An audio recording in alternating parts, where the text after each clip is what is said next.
Setiap orang tua memiliki kebiasaan yang baik atau buruknya bisa berdampak terhadap kehidupan anak. Misalnya nih, orang tua yang merokok, Sobat K, bukan hanya berkemungkinan membuat anak terpengaruh dengan kebiasaan tersebut, tapi dampak bagi kesehatan tentu tidak bisa diabaikan. Kali ini BTS berbagi tips sehat, kita akan membahas awas orang tua merokok, anak yang menderita, dan berpotensi stunting. Saya Iksan Anugrah bersama Dr. Devina Marsyita Inge Santoso, SPA, dokter spesialis anak Siloam Hospitals Jember, dan Putri Galuh S. Marketing Communication. Selamat sore Dr. Devina, Mbak Galuh. Selamat sore Mas Iksan. Kabar baik ya semua ya? Baik, luar biasa. Baik, luar biasa. Ini lagi hari-hari libur sebenarnya sekarang ya. Tapi merelakan waktu dulu nih, luar biasa ya. Totalitas banget nih kita hari-hari libur kayak gini tetap kerja. Mudah-mudahan tetap semangat juga untuk Anda yang masih beraktivitas hari ini Sobat K. Ini Dokter Devina, saya biasanya lihat-lihat video di YouTube itu yang masak-masak. Oh, bukan. Chef Devina. Oh itu chefnya ya. Oh, chefnya. Yang ini yang dokternya berarti. Oke. Dokter spesialis anak. Nah, yang itu itu chefnya. Yeah. Baik. Sobat K, BTS tidak hanya bisa Anda simak melalui 102,9 FM, tapi Sobat K juga bisa ikutin live streamingnya melalui aplikasi KI Radio dan juga YouTube channel KI Radio Jember serta Siloam Hospitals Jember dan website www.kastripradiojember.com. Nah, kali ini kita ngobrolin soal bahayanya merokok nih Sobat K ya, dari orang tua. Dan untuk episode-episode sebelumnya juga bisa Anda simak kembali, tapi Sobat K nggak usah khawatir. Langsung aja kita ke bahasan kita. Nah, jadi Dokter Devina, kenapa ya orang tua yang merokok tapi justru bahayanya ke anak ini? Oke. Nah, seperti kita ketahui sendiri kan ada yang namanya second hand smoker ya. Oke. Dan sekarang juga ada third hand smoker itu ya. Jadi ketika orang tua merokok itu justru sebenarnya sebagian besar itu si zat kandungan yang di dalam rokok yang berbahaya itu keluar dari orangnya sendiri. Jadi yang masuk ke paru-paru sebagian tapi lebih jauh lebih besar yang keluar dan terus di udara selama beberapa jam kayak gitu. Dan itu yang berbahaya buat anak-anak yang ada di sekitarnya gitu. Oke. Efeknya berarti kepada second hand sama third hand smokernya itu ya. Mereka yang disebut sebagai perokok pasif ya dok ya. Benar. Yang harusnya hanya menerima paparan asapnya aja ya. Atau mungkin efek dari puntung rokoknya itu.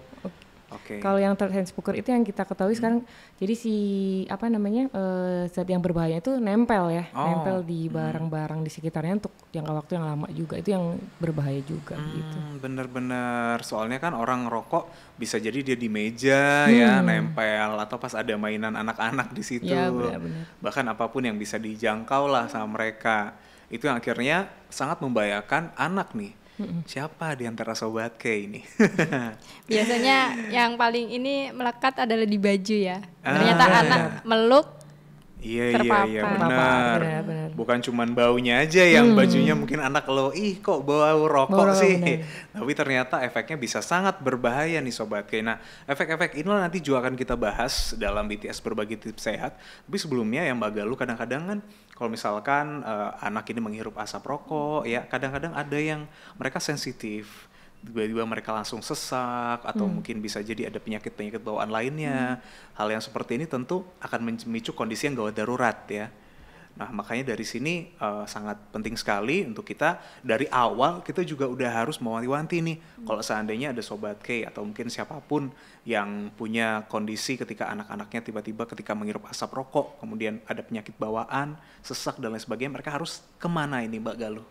Harus segera dibawa ke IGD ya. Iya benar. Instalasi gawat darurat. Soalnya kita kan nggak tahu tuh kenanya kemana. Bisa aja ke paru-paru ya dokter. Bisa ke paru-paru. Terus apalagi kalau api rokoknya itu ternyata kena mata gitu ya. Tambah bahaya lagi. Jadi jangan diucek-ucek. Jangan sampai nunggu parah lagi sampai matanya bengkak. Bahkan menimbulkan kebutaan. Jadi langsung dibawa ke IGD. Kita juga bisa fast respon di call juga di 0331 2861911 di situ, atau juga di 1500911. Oke, jadi silakan Sobat K di save ya 1500911, atau kalau Anda di wilayah Jember 0331286191. Pastikan sudah tersimpan. Nah, kembali lagi ke pembahasan kita. Komponen apa saja nih Dok yang membahayakan kesehatan dan tumbuh kembang anak pada rokok itu? Wah ya, ini dari rokok sendiri itu satu puntung rokoknya itu mengandung ribuan ya bahan kimia, dan ada ratusan bahan yang berbahaya bagi tubuh kita, dan sekitar 40-70-an ada yang bersifat karsinogenik, yang dapat menyebabkan kanker. Dari ya yang banyak kita ketahui sih seperti nikotin gitu ya.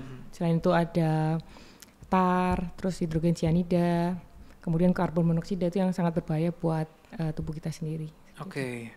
Pada dasarnya semua yang komponen di situ berbahaya berarti ya? Benar, sangat berbahaya. Waduh, tapi sampai sekarang kita melihat masih banyak nih orang tua ya yang merokok, kemudian anak-anak di sekitar mereka, tentu nanti akan berdampak nih Sobat K. Masalah kesehatan apa saja yang bisa menyerang anak nanti?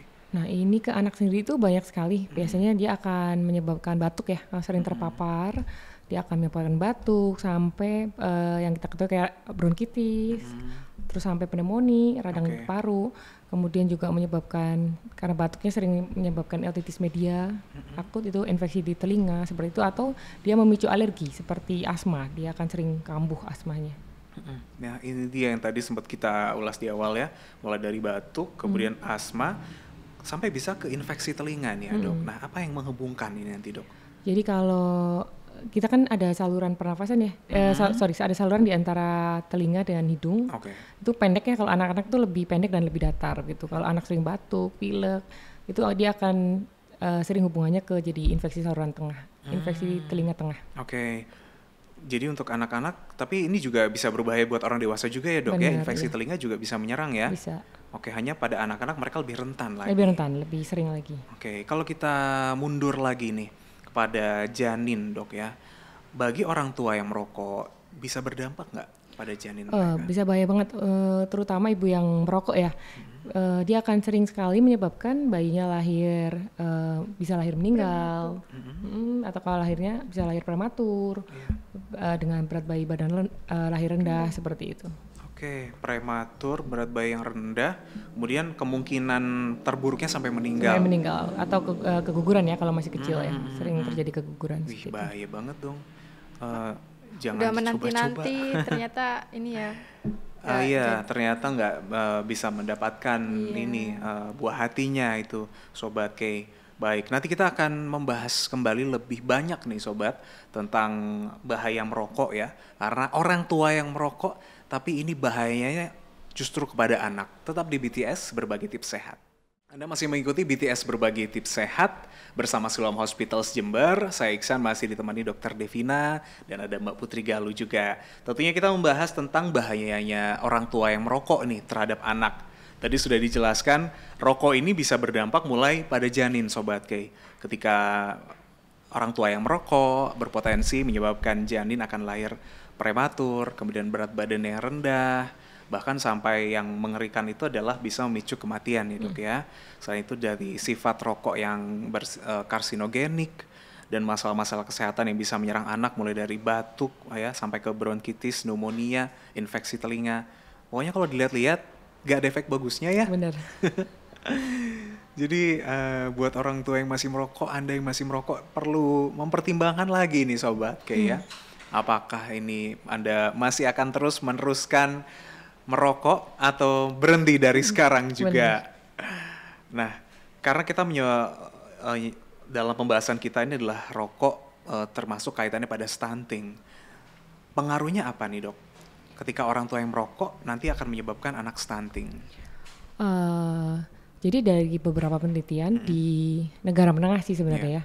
Kalau di negara menengah itu ada rokok bisa menyebabkan stunting, itu karena ada beberapa zat rokok itu mengganggu pembentukan osifikasi, pusat pembentukan tulang begitu. Jadi si pertumbuhannya sendiri tidak optimal, yang menyebabkan stunting. Dan ada penelitian juga yang Jadi si rokok itu menyebabkan langsung di otak, dia berperan untuk menurunkan pusat nafsu makannya. Jadi dia agak berkurang dan nafsu makannya berkurang sehingga Iya, dimulai dari di bawah -2 itu ya standar deviasi WHO. Nah ini mulai usia berapa dok? Kita perlu mewanti-wanti udah. Nah ini stunting itu biasanya dia terjadi mulai dari bisa terjadi itu dari 3 bulan ke atas. Jadi dari umur 3 bulan itu kalau misal ada perlambatan pertumbuhan, jadi kalau mulai ada berat badan yang naiknya tidak bagus, jadi kayak beratnya naiknya cuma sedikit-sedikit, atau beratnya di situ-situ terus aja dok, itu jadi mesti tetap segera supaya karena kalau udah stunting lebih susah kita penanganannya nanti ya. Gitu. Oke. Otomatis ketika mulai dari lahir kita ukur terus atau sejak kapan ini? Jadi dari lahir itu sebenarnya sampai 2 tahun pertama kita mesti tiap bulan ya. Oh tiap bulan melakukan berkala ya. Berkala. Setelah itu 2 tahun ke atas bisa per 3 bulan sampai baru itu setelah 5 tahun boleh per 6 bulan kayak gitu. Jadi emang kita rutin. Jadi segera setelah kita ada kayaknya ada yang mencurigakan nih beratnya kurang bagus nih. Jadi kita langsung tangani begitu. Oke. Kadang-kadang orang hanya menganggap stunting itu pada tinggi badannya aja dok. Padahal sebenarnya mulai dari berat badan juga ya. Nah pertama awalnya itu pasti berat badannya dulu yang ngadet nih, nggak mau naik. Setelah itu kalau dibiarin lama-lama, karena sifatnya stunting itu kan kronis. Jadi kalau sudah lama baru tinggi badannya akan terpengaruh begitu. Jadi sedari awal sudah ada perlambatan pertumbuhan, kita harus tangani dengan segera kayak gitu. Karena yang tadi kita ketahui kan stunting itu irreversible ya, dia nggak bisa kembali gitu. Jadi gimana pun pencegahan selalu lebih baik daripada mengobati gitu. Berarti tidak bisa diatasi ini ya dok ya kalau stunting. Jadi kalau stunting kalau kan irreversible sih ya. Jadi nggak bisa balik, tapi kita bisa lah mengupayakan supaya lebih baik lah daripada yang sebelumnya. Kita mengejar ketertinggalannya, tapi kalau balik ke normal biasanya susah karena dia sudah kronis gitu. Karena apakah karena faktor 1000 hari pertama itu ya dok? Benar. Ya? Karena 1000 hari pertama kehidupan yang harus benar-benar optimal, kita harus optimalkan di situ. Jadi kalau stunting itu kan penyebabnya malnutrisi kronis, jadi ada gangguan nutrisi secara kronis dan ada biasanya infeksi berulang. Nah kalau terjadi terus-menerus dia akan terganggu dan yang sifatnya irreversible tadi. Oke, makanya lebih baik mencegah Sobat K ya, mencegah supaya buah hati Anda tidak mengalami stunting. Karena mengatasinya sulit ternyata ya. Sulit banget. Oke, dan bahkan itu kemungkinan kecil sekali ya dok ya? Ya. Atau hanya bisa kita seperti memberikan asupan-asupan tambahan aja agar dia kesehatannya terjaga gitu? Jadi kalau udah stunting, kita kan cari tahu penyebabnya dulu. Apakah dia malnutrisinya kenapa, apa ada kekurangan zat gizi yang mana, makronutrien atau mikronutrien, kemudian apakah ada infeksi berulang. Nah yang kita takutkan ada infeksi berulang itu yang mesti diobati juga gitu. Setelah itu kita kita lakukan kejar tumbuh tadi. Jadi kalau misal kejar tumbuh biasanya sih kalau anak-anak dengan anak-anak biasa ya, anak-anak yang sudah sesuai kan kita kasih makanan yang gizi seimbang aja gitu ya. Kalau yang sudah stunting biasanya kita harus perlu ekstra kalori, minum dengan oral nutrition suplemen, jadi dengan susu yang tinggi kalori seperti yang dikejarnya begitu.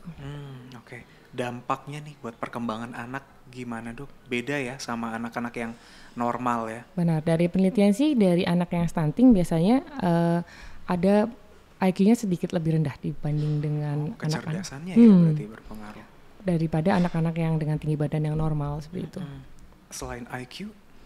Ada beberapa penelitian sih menyatakan dia bisa terkena penyakit kronis gitu seperti diabetes, hipertensi gitu, dihubungkannya dengan seperti itu. Oke, IQ kemudian ke penyakit-penyakit yang berbahaya juga ya. Soalnya kan kecerdasan ini akan bisa nanti dampaknya juga luas ya dok ya.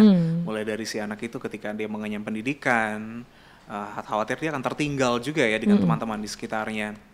Tentu maka sedari dini Sobatnya sangat penting untuk mencegah stunting pada anak. Termasuk kembali lagi nih, Anda merokok atau tidak ya. Karena ini salah satu tanda atau salah satu yang menjadi penyebab anak terkena stunting. Tadi Mbak Galuh sempat spill nih, kalau Dokter Devina selalu available, selalu ready di Siloam Hospital. Boleh dong di-spill lagi nih jadwalnya sekarang. Jadwalnya itu dari jam 7:30 ya dokter. Dari jam 7:30 kalau pagi itu di hari Senin sampai Jumat. Terus jam berapa lagi ya dokter? Terus lanjut lagi dokternya kan istirahat itu istirahat dulu. Kalau jam 7:30 itu sampai jam 9 ya dokter, sampai jam 9. Siang. Terus kalau siangnya itu jam 12 sampai jam 1 ya dokter. 1:30. Iya, 1:30-an. Terus habis itu hari Sabtunya itu harus janji temu nggak dokter? Nggak ya. Langsung ready, langsung itu dari jam 8 sampai jam 10. Oke. Lebih pendek jadi buruan deh. Benar-benar. Atau mungkin Anda sedikit ketinggalan tadi informasinya ya, langsung cek di website bisa ya? Bisa. Oke, di siloamhospitals.com. Di sana juga Sobat Ki bisa melihat jadwal Dokter Devina dan mungkin juga dokter spesialis lainnya di Siloam Hospitals. Kita akan kembali lagi nanti membahas lebih lanjut tentang bahaya merokok bagi orang tua yang ternyata bisa menyebabkan anak stunting. Masih di BTS, berbagi tips sehat bersama Siloam Hospitals Jember. Teman-teman saya yang mereka udah married itu pada cerita ngeluh pengeluarannya sebulan tuh lebih gede. Jadi mereka yang cewek-cewek ya yang udah married, karena suaminya tuh beli rokok. Rokoknya habis di situ ya? Iya, katanya rokok ini jadi menyumbang pengeluaran terbesar. Nah, ini bisa dikaitin lagi dong ya sama stunting nih, Dok. Oh, benar banget. Jadi alokasi dananya itu jauh lebih besar ya untuk ke rokok gitu. Padahal dengan kalau misal kita bandingin berapa nih rokok satu? Rokok, iya ya, saya soalnya bukan perokok ya. Berapa rokok sebungkus teman-teman? 20 nyampe? Ya sekitar situ ya kayaknya. Oh, 20-an. Ya. Oke. Nah, itu kita udah bisa beli telur ya. Telur, bisa beli tempe, tahu. Jadi protein. Yeah. Jadi karena banyak nih ya yang alokasi dananya ke sana, jadi anak-anaknya jadi agak terlantar ya. Yeah. Jadi nggak bisa dapat dari segi proteinnya. Padahal dengan stunting itu bisa dicegah dengan mengkonsumsi minimal 1 butir telur tiap hari gitu. Kita dengan konsumsi protein hewani yang lebih bervariasi itu bisa mencegah stunting. Jadi sebenarnya kalau alokasi dananya dari rokok bisa dialihkan ke sumber pangan hewani. Jadi kita sangat bisa membantu anak-anak kita terhindar dari stunting. Wow, iya dong. Karena pengeluarannya itu sudah terlanjur ya geser ke rokok. Coba deh kalau seandainya mulai dikurangin atau bahkan berhenti, itu semua bisa ngalir ke nutrisi-nutrisi buat anak ya. Karena itu semua nanti akan bisa membantu mencegah anak dari stunting. Berarti nutrisi penting banget ya dok ya? Penting untuk banget. Mencegah. Betul. Nutrisi yang seperti apa nih dok yang buat anak-anak? Yang mencegah stunting? Itu pasti yang yang memenuhi ini ya, gizi seimbang ya. Jadi mesti ada karbo, kemudian protein hewani diutamakan, protein nabati sih boleh, cuma diutamakan protein hewani karena yang lebih penting untuk pertumbuhan anak yang protein hewani karena ada asam amino esensial yang nggak ada di protein nabati. Dengan cukup sayur dan buah, tapi di 2 tahun pertama tetap dibatasi juga. Kemudian lemak tambahannya jangan lupa gitu. Dan yang mikronutrien kita bisa dapat dari sayur dan buahnya itu. Oke, jangan cuma asal dikasih jajanan kemasan aja. Yang penting anak suka, yang penting anak bahagia. Gak cengeng. Gak nangis ya, itu dia Sobat K. Nah, otomatis kalau Anda sebagai perokok nih udah mulai dihitung-hitung pengeluarannya. Apakah selama ini mungkin membengkak sehingga mungkin sulit, kadang-kadang kita mikir, aduh mau membelikan yang lebih banyak buat anak, pengeluarannya banyak gitu kan. Lumayan loh ya, 20.000 kali 30 udah 600.000 sebulan. Kalau ngerokok sanggup ya, tapi kalau buat anak kenapa? Ayo, berarti ini harus lagi nih orang tuanya nih ya, harus introspeksi lagi nih. Tapi kalau sekarang rokok itu kan ada berapa jenis ya dok? Tidak hanya tembakau, ada elektrik. Kedua-duanya sama berbahaya buat anak-anak? Sebenarnya sama ya, dua-duanya tetap berbahaya ya. Meskipun yang kita kenal kayak vape itu nggak mengandung tembakau ya, tapi dia ada tetap beberapa zat, ya? Betul, nikotin, ada beberapa zat lagi yang berbahaya juga buat diri yang rokok sendiri dan anak-anak juga. Dan pengaruh buat anak-anak.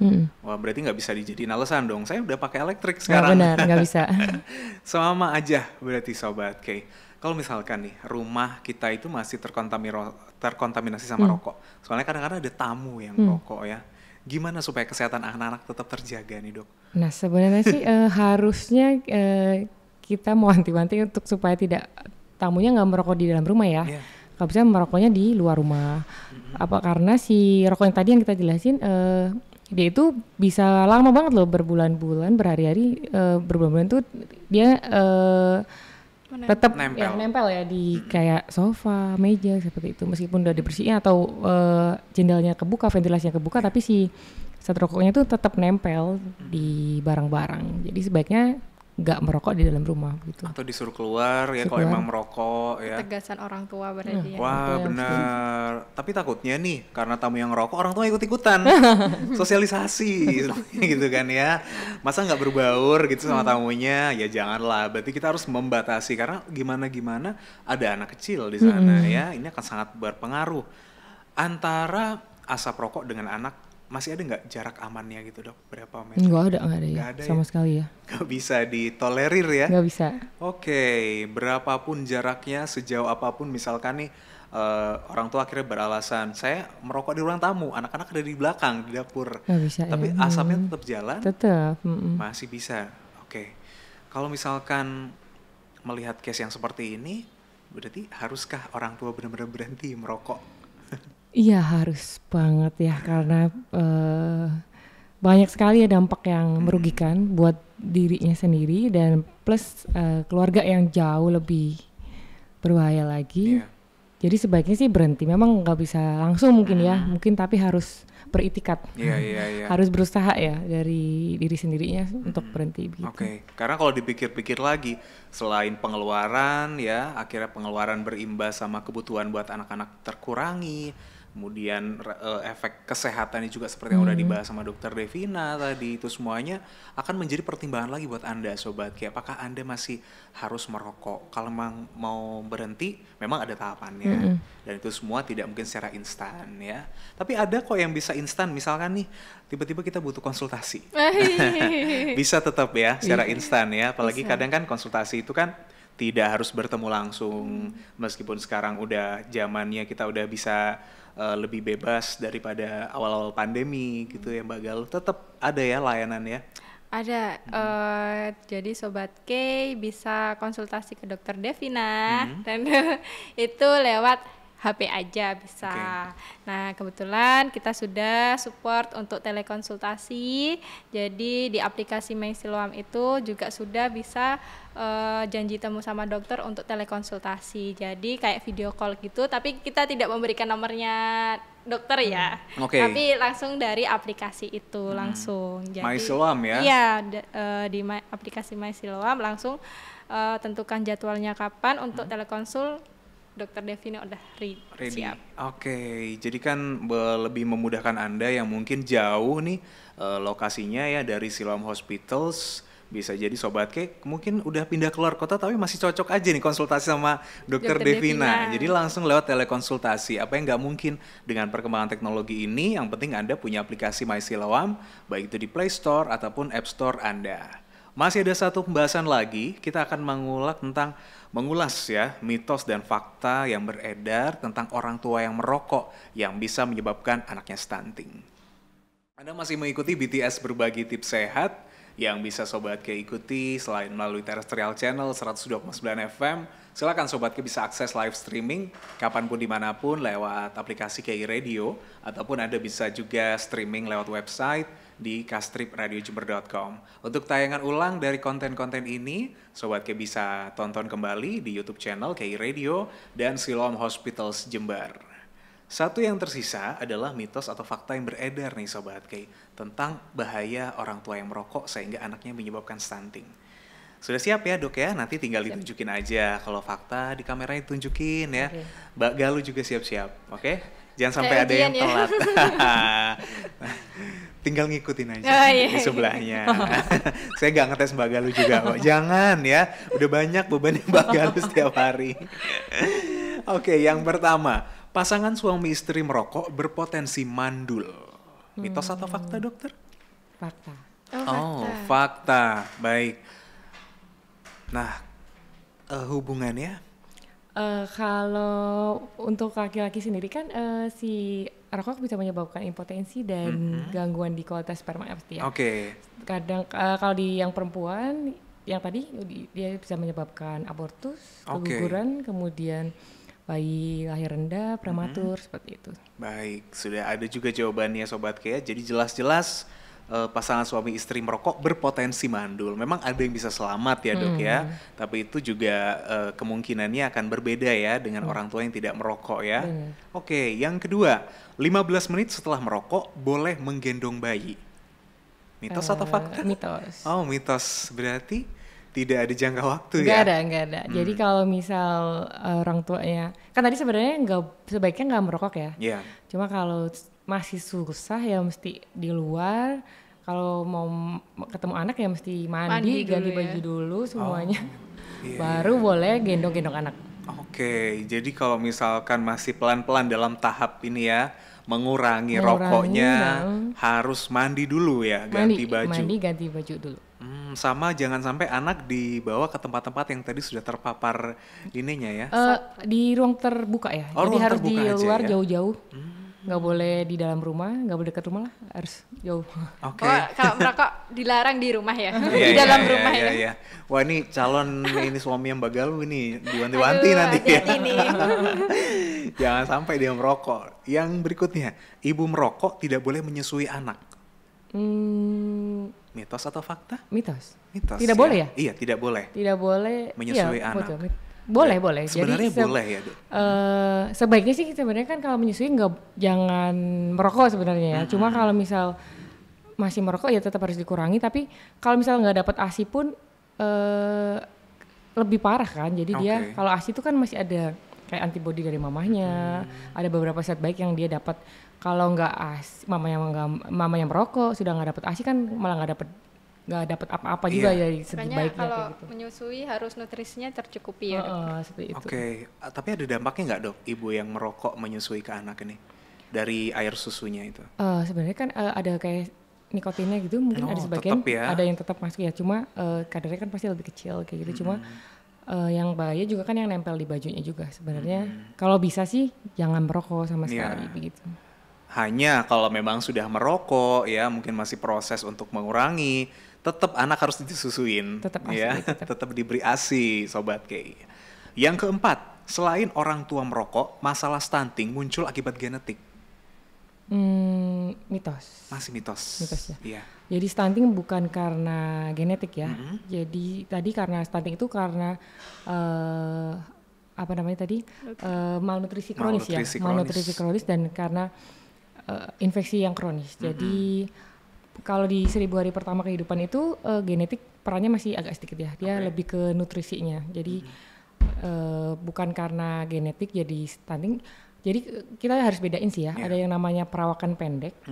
Kalau perawakan pendek itu bisa karena genetik. Kalau stunting itu yang pendek tapi bukan karena genetik seperti itu. Karena malnutrisi kronis dan infeksi kronis tadi. Jadi jangan sampai ada orang beranggapan ini anaknya stunting, bisa jadi nanti keturunannya akan seperti itu ya. Iya, atau kebaikan kadang-kadang nih orang mikir anak saya ini pendek karena papa mamanya pendek nih kayak gitu nih. Jadi kan suka gitu, nggak apa-apa, jadi dibiarin aja gitu. Memang papa mamanya pendek atau siapanya pendek, nggak keturunannya gitu ya. Padahal nggak gitu juga ya. Karena jadi seharusnya dibawa ke dokter anak ya. Jadi harus dokter anak biar menentukan. Beliau yang memastikan. Benar. Kecuali orang tuanya memang dokter anak kayak dokter Martina ya kan. Bisa langsung. Yang terakhir, dengan asupan gizi yang seimbang, anak terbebas dari stunting meski orang tua merokok. Bisa masuk ke mitos atau ke fakta kira-kira? Anak bisa terhindar dari meskipun merokok. Jadi dengan asupan gizi yang seimbang, anak tuh terbebas dari stunting meskipun orang tuanya merokok, dokter. Mitos ya. Masih ke mitos ya. Jadi masih bisa ya. Jadi karena tadi ada gangguan di osifikasi, dia tetap bisa. Yang terutama kan tadi penyebabnya yang di negara kita kan karena alokasinya kurang ke nutrisinya. Tapi kalau ada penelitian di negara maju pun yang orang tuanya merokok, ibunya merokok itu sekitar 10 batang sehari, anaknya juga lebih pendek sekitar 0,5 0,65 cm lah. Kalau yang di bawah itu bisa sekitar 0,45an segitu. Memang lebih pendek dibanding anak yang orang tua yang tidak merokok seperti itu. Jadi akhirnya jangan sampai ngeles ya, kalau orang sini bilang ya, asupan gizi udah cukup kok ya. Saya bisa kok tiap hari memberikan yang lebih bahkan buat anak-anak, tapi saya masih nyuri-nyuri buat ngerokok. Itu tidak bisa dibenarkan. Tentu Sobat K. Oke, itu dia mitos dan fakta seputar orang tua yang merokok sehingga menyebabkan anak stunting. Nah, sebelum kita ke conclusion ya Dokter Devina, ada informasi dulu mungkin dari Mbak Galuh. Apa ya? Buat Sobat K, jadi jangan meremehkan stunting ya, soalnya memang bahaya juga kalau kita meremehkannya. Jadi tetap kita harus mengkonsultasikan ke dokter anak, membawa anak ke dokter spesialisnya, jangan menduga-duga. Tetap ke Siloam Jember. Oh iya, pasti dong bersama ya. Siloam.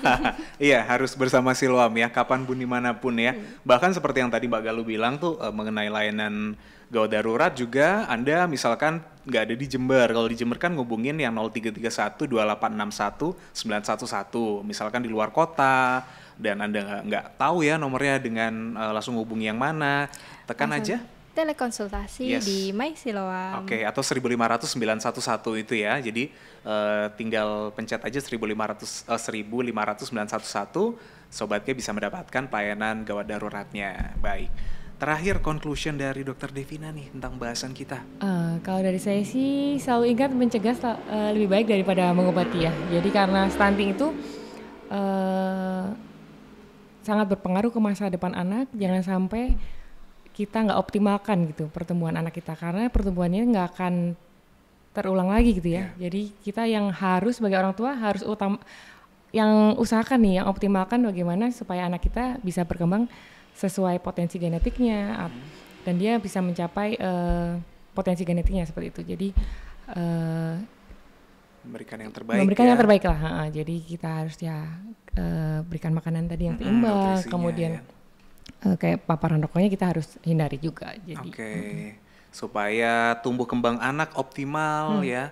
Kita juga pastikan mana ada sih orang tua yang mau anaknya ya tidak tumbuh kembang dengan baik. Ya, apalagi kita kalau melihat sekarang Indonesia ini sekarang lagi banyak banget kasus stuntingnya. Stunting termasuk penyumbang tertinggi ya Indonesia. Tentunya jangan sampai menjadi salah satunya nanti Sobat K. Aduh, saya bersyukur sekali saya nggak merokok ini ya. Jadi saya bisa ya mudah-mudahan jangan sampai lah ya ke depannya. Menjadi calon ayah yang perokok jangan sampai ya. Setidaknya saya bersyukur banget tidak merokok, dan harapannya memang untuk Sobat K tinggal Anda mempertimbangkan kembali ya. Kita memang selalu mewanti-wanti ya Dok ya, Mbak Galuh ya, bukan berarti kita maksa ayo gak boleh ngerokok, tapi kan ada bahaya-bahaya tadi, kemudian efeknya juga buat anak. Jadi silahkan, keputusan ada di tangan masing-masing. Tapi tetap kita ingatkan bahwa nggak ada efek menguntungkannya ya, jauh lebih banyak efek yang merugikan gitu. Ya kalau orang tua ini merokok. Baiklah, terima kasih banyak Dokter Devina, Mbak Galuh terima juga kasih, ya. Mas Ihsan, Dokter. Mudah-mudahan kita bisa ketemu lagi di kesempatan yang berikutnya ya di BTS, dan Anda juga terima kasih sudah menyimak BTS berbagi tips sehat. Kita akan ketemu lagi di edisi yang berikutnya. Sampai jumpa.